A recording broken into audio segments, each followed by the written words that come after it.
Hello everyone, this is Neha. I welcome you all once again on my YouTube channel Aim High Tutorials English. Friends, today I'm present here with the second lesson in the ongoing series of spoken English, and the last lesson we discussed was about Hindi and English alphabets, and that was only for making correlation between both of the two languages. ठीक है, वो एक correlation बनाने के लिए था, एक connection था जो कि एक ब्रिज का काम करे, because we people are Hindi spoken people and sometimes for understanding other language we need to be dependent on our own language. Okay, before I start this video class I would like to share one thing to you. जब हम English सीखने जाते हैं बोलने के लिए या लिखने के लिए, we always focus on only speaking. हम ये सोचते हैं कि हमें सिर्फ सीखना है बोलने के लिए, we need not to focus on grammar, but yes we need to focus on grammar a little. थोड़ा सा तो हमें फोकस करना ही पड़ेगा. As you cannot imagine mathematics without formula, बिना फॉर्मूला के आप मैथमेटिक्स को नहीं इमेजिन कर सकते हैं. In the same way you can not imagine language without grammar. किसी भी लैंग्वेज को आप ग्रामर के बिना इमेजिन नहीं कर सकते हैं. हाँ, हमें स्पोकन सीखना है तो हम बहुत ज़्यादा डिटेल्ड एक्सप्लेनेशन की तरफ नहीं जाएंगे, because we don't have that much time. हमारे पास इतना टाइम नहीं है. But in my video classes मैं ये पूरी कोशिश करूँगी कि मैं आपको ग्रामर थोड़े थोड़े छोटे छोटे पॉइंट्स करके ईजिली बताऊं, ताकि आपका बहुत ज़्यादा टाइम भी लॉस नहीं हो और आप जल्दी सीखिए. बिकॉज़ मेरा फोकस ये है कि ये जो वीडियो देखेंगे स्टूडेंट्स या फिर मेरे जितने भी दोस्त हैं, वे सभी उनमें कुछ ऐसे होंगे जो कॉम्पिटिटिव एग्ज़ाम्स की तैयारी कर रहे होंगे, कुछ ऐसे होंगे जो ऑलरेडी जॉब में होंगे, बस उनके वो इंग्लिश सीखना है क्योंकि उनका ये शौक़ है. कुछ ऐसे भी स्टूडेंट्स होंगे जिन्होंने शायद अभी बोर्ड के एग्ज़ाम्स भी नहीं दिए हैं, फिर भी वो सीख रहे हैं क्योंकि उन्हें ये सीखना है. तो अगर मैं बिना ग्रामर के, बिना बेस के बिल्डिंग बनाऊंगी तो फिर इन बच्चों के लिए, इन स्टूडेंट्स के लिए आने वाला जो टाइम होगा उसमें ये जब गलत ये सीखेंगे तो गलत बोलेंगे और गलत ही लिखेंगे. And being a responsible teacher I should not do this. इसलिए मेरे वीडियो क्लासेस में please have a little patience. आप थोड़ा सा पेशेंस रखिए और फिर हम लोग साथ में मिलकर ग्रेजुअली धीरे धीरे सीखेंगे. ओके, चलिए स्टार्ट करते हैं इसको. ये लेसन 2. हम लोगों ने कल अल्फ़ाबेट्स को सीखा था, वर्ड्स को सीखा था. ठीक है, वर्ड्स को तो हमें फॉर्म करना नहीं है, because you know that English is a language which is a mixture of words. ठीक है, ये मिक्सचर ऑफ वर्ड्स है. इसमें बहुत सारे ऐसे वर्ड्स हैं जो एक्चुअली ओरिजिनली इंग्लिश के हैं ही नहीं. ठीक है, ये बोरिंग्स हैं. बोरिंग्स मतलब some words are from French, some are from Latin words, some are Spanish words, some are German words. अलग अलग वर्ड्स हैं, लेकिन सब ये धीरे धीरे इसमें आके चेंज हो गए हैं और ये इंग्लिश को बनाते हैं कम्प्लीटली. तो वर्ड्स को हमें नहीं बनाना है, ना ही वर्ड्स के बारे में ज़्यादा डिटेल स्टडी करनी है. हमें सीखना है सेंटेंसेस के बारे में, क्योंकि अब जब हम बोलने जा रहे हैं तो सेंटेंसेस. अब वर्ड्स की जहाँ तक बात आती है, आप ये कर सकते हो कि आप वोकैबुलरी अपनी अच्छी बनाने के लिए डेली लाइफ में यूज़ होने वाले जो वर्ड्स हैं, जैसे आप डेली लाइफ में जो भी सेंटेंसेस बोलते हो, अब देखो कि उन वर्ड्स की मीनिंग आपको पता है कि नहीं, उन वर्ड्स की इंग्लिश हिंदी आपको पता है कि नहीं है. तो आप कुछ कुछ वर्ड्स को रिवाइज करिए, याद कीजिए. 1-2 वर्ड्स, अगर आप मान लो आप रोज़ एक वर्ड याद करते हो और उसे अपने सेंटेंस में यूज़ भी कर लेते हो, तो टोटल आपके पास कितने हो जाएंगे? 365 वर्ड्स हो जाएंगे एक साल के अंदर. और अच्छी इंग्लिश बोलने के लिए 700-800 से 1000 के बीच का जो वर्ड होता है ना, इतने नंबर ऑफ वर्ड्स अगर आपके पास है तो आप अच्छी इंग्लिश बोल सकते हैं. 1000 बहुत हो जाएगा, इतना भी याद हो गया तो बहुत है. तो 2 साल में आप आराम से इतने वर्ड्स याद कर सकते हैं. ठीक है, और बहुत सारे ऐसे वर्ड्स हैं जो आपको पहले से ही आते हैं, उन्हें तो याद करना ही नहीं है आपको न्यू वर्ड्स याद करने हैं.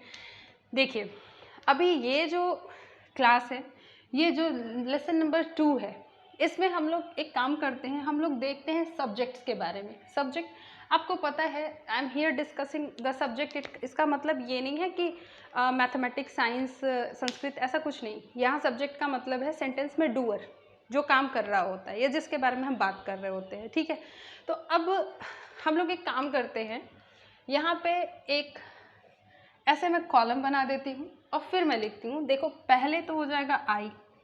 ठीक है, आई जो है एक प्रोनाउन वर्ड है, फर्स्ट पर्सन है और ये सिंगुलर नंबर है. सिंगुलर का मतलब एक, अकेले होना. अब इसके साथ जो हम हेल्पिंग वर्ब लगाते हैं ना, जैसे आप सेंटेंस बनाते हो तो हेल्पिंग वर्ब हम लगाते हैं ये बताने के लिए कि जो सेंटेंस कहा गया है, जो बात कही गई है, इधर it is in present, past और फ्यूचर. ये प्रेजेंट में है, पास्ट में है या फ्यूचर में है। तो ये समझने के लिए तो हेल्पिंग वर्ब में हम इसके लिए एम लगा सकते हैं, हैव लगा सकते हैं, वॉज और सॉरी ये प्रेजेंट में हम लगा सकते हैं एम या हैव। इसके बाद अगर हम पास्ट की बात करें तो पास्ट में हम लगा सकते हैं वॉज, हैड। ये दो वर्ड्स हम लगा सकते हैं, इसको हेल्पिंग वर्ब के तौर पे यूज़ कर सकते हैं। अब प्रेजेंट पास्ट तो मैंने कर दिया है, फ्यूचर रह गया यहाँ पे। मैं एक काम करती हूँ, मैं फ्यूचर का कॉलम यहाँ बना देती हूँ। तो फ्यूचर में आई के लिए हम क्या लगा देंगे, विल या शैल। इन दोनों में से आप कुछ भी लगा सकते हो। अगर आप ग्रामेटिकली अगर आप क्वेश्चन सॉल्व करेंगे तो शैल ही लगाते हैं, लेकिन क्योंकि हम लोग बोल रहे हैं तो वैसे भी अब विल का ही यूज़ हम करते हैं। ग्रामेटिकल भी ये एरर नहीं माना जाता है, तो विल इज़ प्रेफरेबल, विल को यूज़ कर लेंगे। अब दूसरा जो है वो है यू, ठीक है। यू जो है ये प्लूरल नंबर होता है हमेशा से ही, तो इसके साथ हम विल लगाते हैं फ्यूचर में, प्रेजेंट में लगा देते हैं आर, और इसके अलावा हैव लगाते हैं,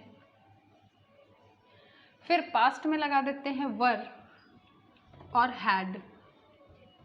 इसके बाद नेक्स्ट आता है ही के साथ भी विल लगा देते हैं। इसके अलावा प्रेजेंट में इज लगाते हैं या हैज़ लगाते हैं, और पास्ट में इसके साथ वॉज या हैड लगा देते हैं। सेम चीज़ शी के साथ भी होता है, तो मैं शी को लिख नहीं रही हूँ यहाँ पे। जो ही के लिए एप्लीकेबल है सेम वही शी के लिए भी है, और सेम वही इट के लिए भी है। तो ही प्लस शी प्लस इट, ये तीनों जो है सबके साथ जब आप फ्यूचर में सेंटेंस बनाओगे आप विल हेल्पिंग वर्ब यूज़ करेंगे, प्रेजेंट में बनाएंगे तो इज़ या हैज़ यूज़ करेंगे। अब इज़ का यूज़ हम, अच्छा मैं इसको अभी बता दूंगी फिर से, और पास्ट में वॉज या हैड का यूज़ करेंगे। देखिए विल या शैल आपको पता है ये मॉडल एक्सिलरी वर्ब है, ये तीनों मतलब विल और शैल ये दो मॉडल एक्सिलरी वर्ब है। यहाँ पे एम जो है जब आप प्रेजेंट में कॉन्टिन्यूअस के सेंटेंस बनाते हैं, हैव जो है वो परफेक्ट। देखो हैज़, हैव और हैड ये तीनों जो होते हैं ये परफेक्ट के लिए, जैसे I have gone, I had eaten, they have gone, they have come, ठीक है। तो ये सेंटेंसेस आप ऐसे सिंपल सेंटेंसेस जो छोटे छोटे सेंटेंसेस हैं आराम से आप बना सकते हैं। आपको बहुत बड़े सेंटेंसेस को फॉर्म करने की कोई ज़रूरत नहीं है। वैसे भी कहते हैं सिंपल इज़ गुड, आप जितना सिंपल बनाएंगे उतना ही अच्छा होगा, क्योंकि ज़्यादा लोग उस चीज़ को समझ पाएंगे। तो आई से सेंटेंस बना लेते हैं, I am going, I am a student, मैं जा रही हूँ। यहाँ पे एक वर्क होने का पता चलता है। आई एम अ स्टूडेंट, मैं एक स्टूडेंट हूँ, यहाँ पे किसी के होने, किसी के बीइंग के बारे में पता चलता है। Next, I will do this, मैं ये करूँगी। I will be an astronaut, मैं एक एस्ट्रोनॉट बनूँगी। आई वॉज प्रेजेंट देयर, मैं वहाँ पे प्रेजेंट थी। आई हैड गॉन, मैं जा चुकी थी। तो देखो बस यहाँ पे आपको सिंपल सेंटेंसेस बनाने हैं। डे टू डे लाइफ में हम सिंपल सेंटेंसेस ही बनाते हैं। दूसरा you will come, you will study, तुम स्टडी करोगे, तुम आओगे। यू आर गोइंग, तुम जा रहे हो। You are a good boy, तुम एक अच्छे लड़के हो। देखिए ये प्रेजेंट में एम, आर और इज, ये तीनों जो होते हैं ना, ये तीनों के तीनों या तो कॉन्टिन्यूअस में यूज़ होते हैं। कॉन्टिन्यूअस मतलब जब आप किसी काम को कर रहे हैं, जैसे I am writing a letter, मैं एक लेटर लिख रही हूँ। ही इज़ टीचिंग मी, वो मुझे पढ़ा रहा है। They are studying their books, वे लोग अपनी किताबों का अध्ययन कर रहे हैं। तो ये हो गया, यहाँ पे एक्शन पता चल रहा है, जैसे कि गोइंग, कमिंग, टीचिंग, स्टडिंग, ये सभी एक्शंस हो गए। अब अगर कह दें आई एम अ स्टूडेंट, मैं एक स्टूडेंट हूँ। You are a good boy, तुम एक अच्छे लड़के हो। He is a good dancer, वो एक अच्छा डांसर है। अच्छा, इन तीनों जो सेंटेंसेस मैंने एम, आर और इज से फॉर्म किया है, क्या ये तीनों सेंटेंसेस किसी काम के होने को बताते हैं? नहीं, they only tell about being of someone, ये किसी के होने के बारे में बताते हैं कि मैं एक अच्छा स्टूडेंट हूँ। भाई सेंटेंस में वो कुछ कर रहा है ऐसा तो नहीं पता चल रहा है। तुम एक अच्छे स्टूडेंट हो, कुछ नहीं पता चल रहा है इस सेंटेंस के अंदर कि वो कर क्या रहा है सामने वाला। यहाँ पे भी वह एक अच्छा डांसर है, उसके बारे में एक सिंपल सी सेंटेंस बोली जा रही है, एक इन्फॉर्मेशन उसके बारे में दिया जा रहा है। सॉरी। इसके बाद देखो हैव, हैज़ और इधर ये हैड। ये हैव जब भी आएगा, देखिए जब भी आपका सब्जेक्ट प्लूरल में होगा। एक आई ही ऐसा एक्सेप्शन है जो सिंगुलर होते हुए भी अपने साथ हैव ले लेता है।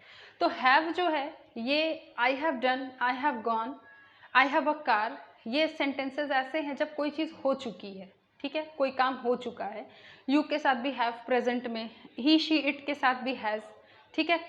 अच्छा, इसके अलावा एक और, हाँ ठीक है, ये है आई के साथ was, I was going, I was a student of science, मैं जा रही थी, मैं साइंस की स्टूडेंट थी। Second, you were playing cricket, you are a cricketer, तुम क्रिकेट खेल रहे थे, तुम एक क्रिकेटर थे। देखिए यहाँ पे भी ये जो हेल्पिंग वर्ब है इज, आर, एम, वॉज, वर, ये वर्ब्स, ये ऐसे हेल्पिंग वर्ब्स हैं जो किसी के होने या किसी काम के होने के बारे में बताते हैं। नेक्स्ट जो है वॉज, अभी आप ये समझ गए होंगे, he was, she was, it was, ठीक है।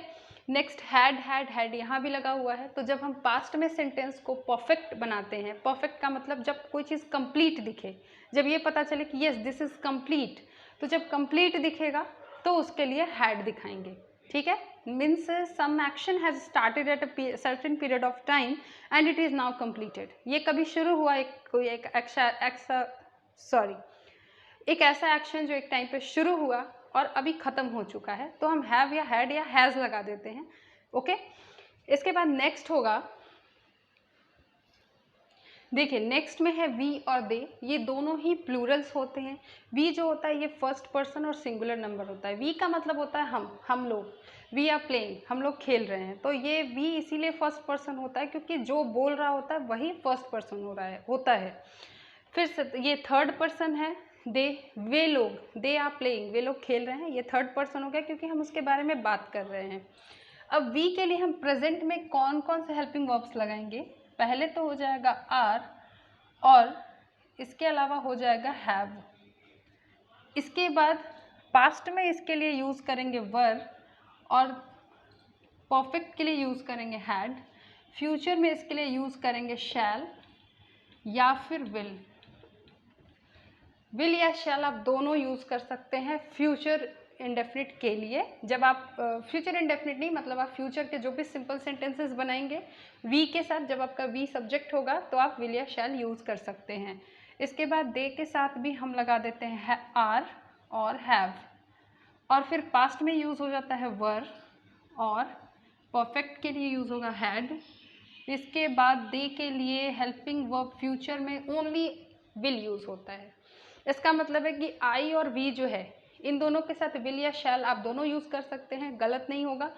लेकिन बाकी सभी के साथ आप सिर्फ और सिर्फ विल का ही यूज़ करेंगे फ्यूचर के लिए, फ्यूचर के जब आप सिंपल सेंटेंसेस को बनाएंगे। देखिए अब ये जो वी है, हम लोग इससे एक सेंटेंस बना लेते हैं। वी आर प्लेइंग, हम लोग खेल रहे हैं। We are working in our field, हम लोग अपने खेतों में काम कर रहे हैं। वी आर फार्मर्स, हम लोग किसान हैं। ये सेंटेंसेस कैसे हो गए? हम लोग किसान हैं, यहाँ पे बस ये पता चलता है जिसके बारे में कहा जा रहा है वो क्या है, किसान है, उसके होने के बारे में बताया जा रहा है कि वो क्या है। We have done, we have completed our work, हम लोगों ने अपना काम कर लिया है, हम लोग अपना काम कर चुके हैं, या फिर हम लोग कर चुके हैं पूरा, हम लोग अपना पूरा काम कर चुके हैं। इसके बाद were, we were going to the party last night, हम लोग पिछली रात को पार्टी के लिए जा रहे थे।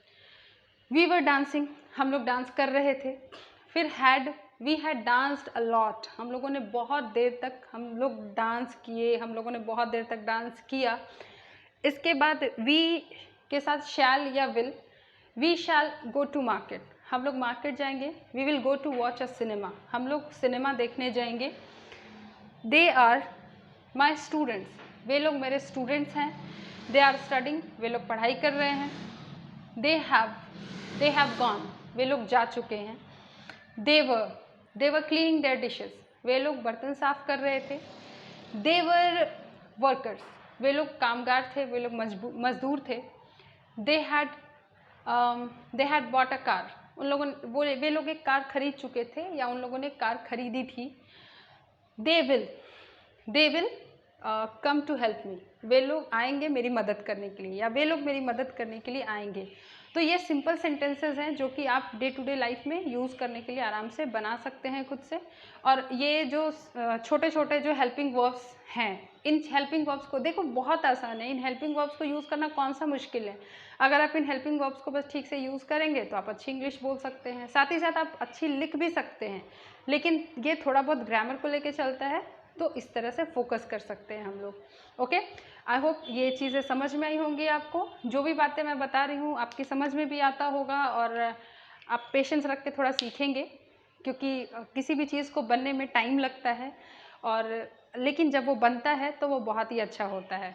तो इस तरह से हम लोग अब कंटिन्यूअसली इसको सीखते रहेंगे, करते रहेंगे प्रैक्टिस, और एक टाइम ऐसा आएगा जब हम अच्छी इंग्लिश बोल भी पाएंगे और सामने वाला उसे सुन के अट्रैक्ट भी हो जाएगा।